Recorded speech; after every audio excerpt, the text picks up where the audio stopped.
Yep, these comics keep getting douchier. I'm like generic douche. Like I'm your starter pack at Build-A-Douche Workshop. As you guys can see, I'm a teeny tiny baby boy-sized man. I'm at a height where everybody just assumes I'm ticklish. Like, I don't know what it is about being 5'5", but people just assume adorable things about you. Like, I look like my primary mode of transportation is skipping. Look like I squeak when you squeeze me. Every room I walk in, I would be voted most likely to be carrying jelly beans. Dude, there's a lot of things about being a little man that are rough that people don't even realize. For example, bar stools suck for us. You ever sat down and gotten taller? It's not a good feeling. I know, it's dangerous. I gotta get this out of here. Then when I want to get off of a bar stool, I can't just stand up. I have to dismount. I get off of bar stools the same way an 1800s woman in a dress gets off of a horse. I do a little scooch and hop, and then a gentleman catches me. And then we get married, and I die, giving birth to his 15th child. It's rough being a little man. Sometimes on dating apps, girls will write something like, "Don't like my profile unless you're over 6 feet tall," which is exhausting, because then if I want to like her profile, I have to jump while doing it. I went to the doctor for a checkup a couple weeks ago, and after he measured my height, he told me I was 1 inch taller than the average American woman. I was like, thank goodness I wore heels. This could have been emasculating. I mentioned dating apps. I recently joined a dating app called Hinge. And when you create a profile on Hinge, you have to enter a bunch of information about yourself and a bunch of information about your dating preferences. And one of the sections they have is titled ethnicity. Now, I like girls of all ethnicities, so I checked off every single box. And it wasn't until 3 months later that I realized that they were just asking what my ethnicity was. So for 3 months on Hinge, I was a proud Asian, Latino, Native American black man. Just searching the internet for my multicultural queen. It's probably so confusing for people. Like, how is this possible? Was he conceived during an orgy at the Olympic Village? Looks like he took a 23andMe test and beat the game.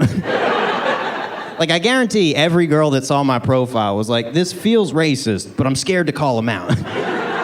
Because what if he really is a Nigerian Eskimo and I just don't know what that looks like? But no, my real ethnicity is white. Surprise. Got you guys. Let's switch gears. I just moved into a new apartment across the street from a pet store that has a bunch of parrots in the window, which means that every night when that place closes, I have to look at it and resist the urge to teach parrots to say things that would ruin a small business. You know, because people want parrots that say fun things like, hello, or I love you, but nobody's gonna buy a parrot that's like, my owner fucks me.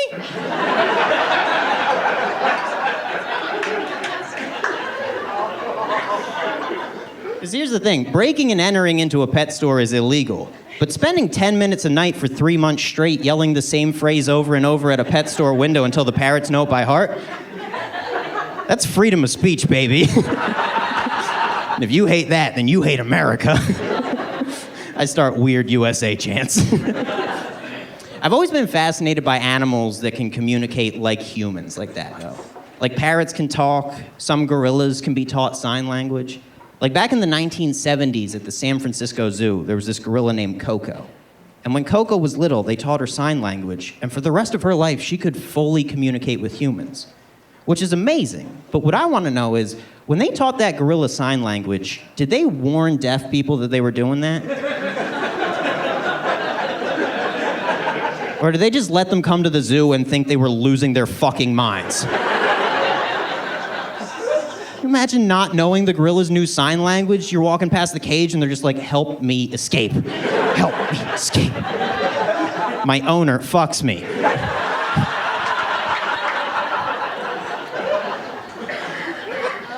Anyway, when I'm not researching gorillas from the 1970s, I like to just chill in my apartment and watch movies. The other day I watched a movie called The Theory of Everything. It's the life story of legendary astrophysicist Stephen Hawking. And I learned a lot of things about Stephen Hawking that kind of changed my perspective on him. For example, did you guys know that Stephen Hawking cheated on his wife? Now, I think that cheating is bad. I think it's one of the worst things you could do to somebody you love.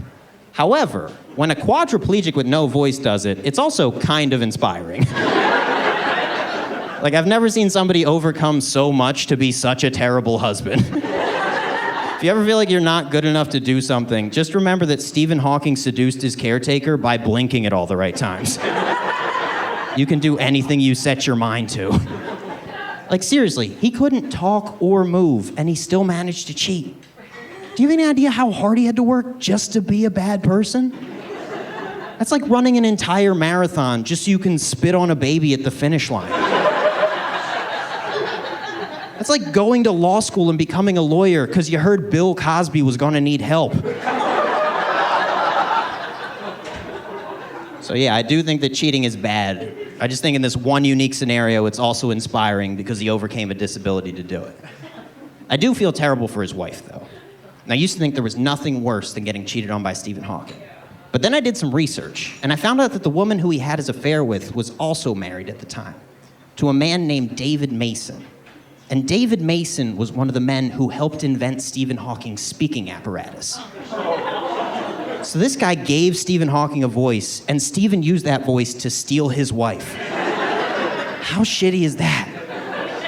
That means that for the rest of David Mason's life, he has to wonder, did I make Stephen Hawking's voice too sexy? I don't think I did. I modeled it after that lady from the anti-smoking commercials. You know, the one lady who's like, don't face the shower head with your stoma. Dude, David Mason was so good at his job that his job had sex with his wife. That's crazy. He turned Stephen Hawking into the world's most unexpected fuckboy. I love the thought of fuckboy Stephen Hawking. It's like, the universe is full of mysteries. For example, how'd you fit all that ass in them jeans? Damn, girl, are you Schrodinger's cat? Because I would like to murder that pussy.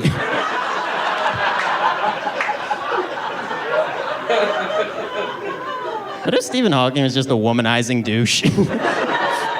Like, sitting in my chair because my haters can't stand me. Bitches want my child support. I hope they have a plan B. Like, damn, those were some bars. Does Stephen Hawking think he's Lil Wayne? It's we the F, baby, and the F is for physics. I got Lou Gehrig's disease, so you know I'm gonna hit it. Young Money. You know what I just realized? Lil Wayne also sounds like the woman from the anti-smoking commercials.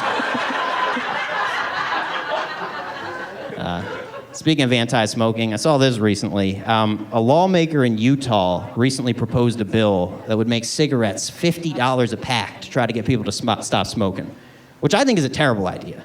I think that's gonna backfire like crazy. Because I don't smoke, but if I saw a $50 pack of cigarettes, I'd be like, whoa, those must be really good cigarettes.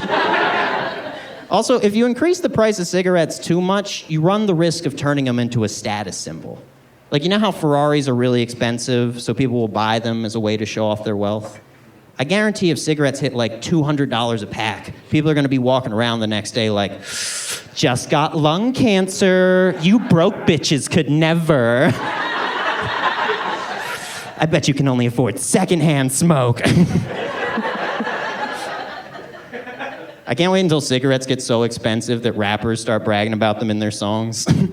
Like, I'm getting money, I feel unstoppable. Smoke so much cigarettes, my tumors are inoperable. The doctor says survival is impossible. I say, fuck a mansion, I like living in the hospital. That was Lil Wayne with his most recent hit, Hospital. You may remember Lil Wayne as the woman from the anti-smoking commercials. All right, thank you. I've been Paul Carson.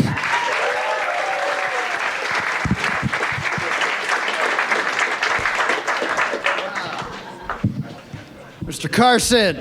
Mr. Houlihan. First off, can I have some jelly beans?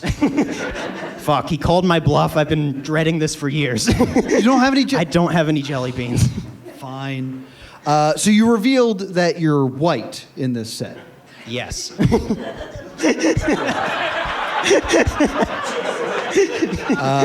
Noticing that's a trend. So you also said that you had a Hinge profile. Yes. How does it feel to perform in front of someone who chose a Dave and Buster's guy over you? Oh, it hurts so bad.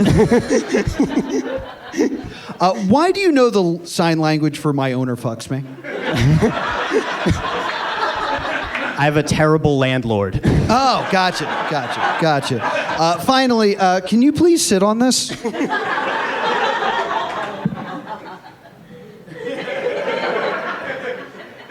And the dismount? Judges, 5.6. That's 0.1 taller than I usually am. Yeah. Took my first joke right off my fucking clipboard, Paul. Paul, you mentioned that you're teaching parrots in the pet shop from your apartment to say dirty stuff. Today, how many of those parrots are currently saying the N-word? Ask the guy from Boston. And it's ironic because they love crackers, which that's weird. Well played. The only other question I have, not really a question, I just want to commend you on your rap skills. I think we need a round of applause for the bars Paul was spitting. Thank you. Incredible. Have you always considered yourself a rapper? I feel like this is a loaded question, but, but yes. You're starting to catch on to the quality of the show. Follow-up question. Don't you think we've taken enough from black people, Paul? Just give me one more rhyme. Paul Carson, everybody.